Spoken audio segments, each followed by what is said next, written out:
दिगंबरा श्रीपाद वल्लभ दिगंबरा. अध्याय पहिला. मंगलाचरण. शिष्याच्या हृदयातील गुरु भेटीची तळमळ. श्री गणेशाय नमः. हे गजानना, तुम्हाला नमस्कार असो.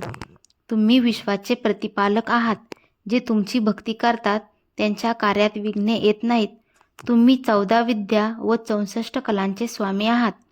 तुमचे महात्म्य खूप थोर आहे. म्हणूनच सुरवर, मुनिजन व भक्तगण कार्यारंभी तुमचे पूजन करतात.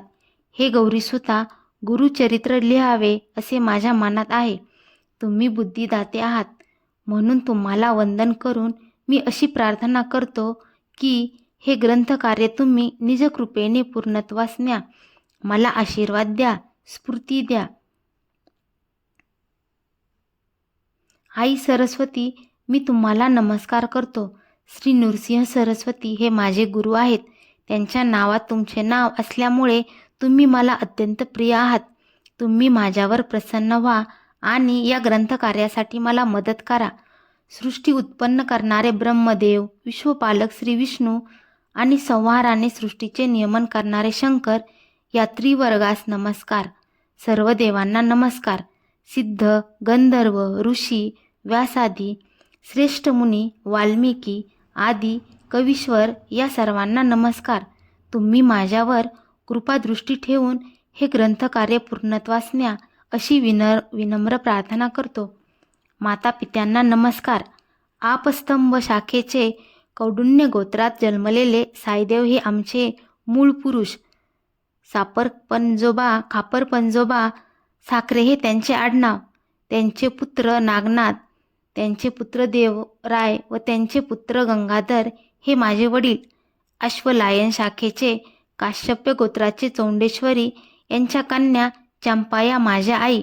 माझे वडिलांच्या नावापुढे सरस्वती हे नाव लावून मी मोठ्या आनंदाने सरस्वती गंगाधर असे नाम धारण केले आहे.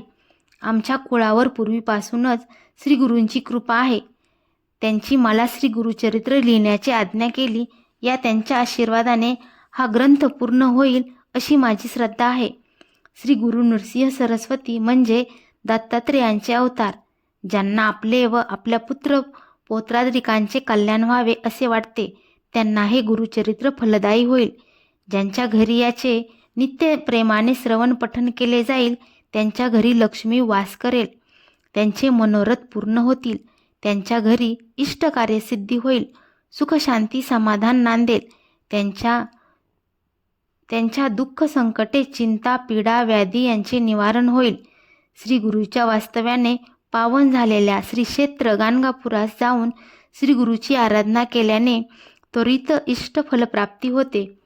श्री गुरूंनी दिलेल्या नाममंत्राचा जप करणारे एक साधक नामधारक अन्य ग्रामी राहत असत. एके दिवशी त्यांच्या मनात श्री गुरुच्या दर्शनाची तीव्र इच्छा निर्माण झाली आणि ते गाणगापुराकडे वाटचाल करू लागले. ते श्री गुरूंना करुण वचनांनी एकसारखे आळवत होते. गुरुदेव, मी तुमचा दास आहे. तुम्ही माझी तळमळ जाणता. ज्यांच्या स्मरणाने समस्त दैन्याचे निरसन होते त्या तुम्ही मला आज दर्शन दिले नाही तर तुमच्या महात्म्याला कमीपणा येईल. तुमच्या भेटीसाठी मी अत्यंत व्याकुळ झालो असताना तुम्ही माझ्यावर कृपा केली नाही तर मी कुठे जाणार. वेद म्हणतात गुरु हेच त्रैमूर्ती आहेत. भक्तासाठी कृपा सिंधू आहेत. कलियुगात ते नृसिंह सरस्वती नावाने विख्यात होतील आणि अगम्य लीला दाखवून लोकांचा उद्धार करतील. गुरुदेव, त्या वेदवचनांना माझ्या बाबतीत खरे करून दाखवा. तुमच्या ठाई तीनही देवांचे गुण एकवटलेले आहेत. तुम्ही परमदयाळू आहात. म्हणून माझी तुम्हाला अशी विनंती आहे की जरी मला भावभक्ती माहीत नसली, माझे चित्तही स्थिर राहत नसले तरीही मला वेगाने पावा. कारण माझ्यासाठी माता पिता आप्त बंधू स्वकीय सर्व काही तुम्हीच आहात. गुरुदेव, तुम्ही माझे कष्ट व दैन्य हरण करा. तुम्ही सर्वज्ञ आहात. मग माझ्या मनीचे दुःख तुम्हाला कळत कसे नाही आणि घेतल्याशिवाय द्यायचे नाही अशी तुमची रीत असेल तर मी तुम्हाला काय देऊ ते तरी सांगा. काहीतरी घेऊन मग देणे हा तर व्यवहार झाला. त्यात तुमचे काय औदार्य. देवा, नरहरी, माझ्यावर कृपा करणे तुम्हाला सहज शक्य असताना मला एवढा आटापिटा का करायला लावता? मी बालक, तुमचा सेवक आहे, म्हणून माझ्या बाबतीत एवढी कठोरता करणे तुम्हाला शोभत नाही. तुम्ही माझ्यावर रागावला आहात काय? मग माझ्यावर कृपा करण्यासाठी एवढा विलंब का? तेव्हा नामधारकाच्या हृदयातील तळमळ जाणून गायीने वत्सासाठी धावावे तसे गुरुनाथ त्यांच्यासाठी धावले. त्यांच्या दर्शनाने त्या शिष्याची तळमळ एकदम शांत झाली. त्यांनी गुरुचरणावर मस्तक ठेवून त्यांना वंदन केले. श्री गुरुच्या भेटीने त्यांना खूपच आनंद झाला होता. त्यांच्या हृदयात श्री गुरुची मूर्ती स्थिरावली होती.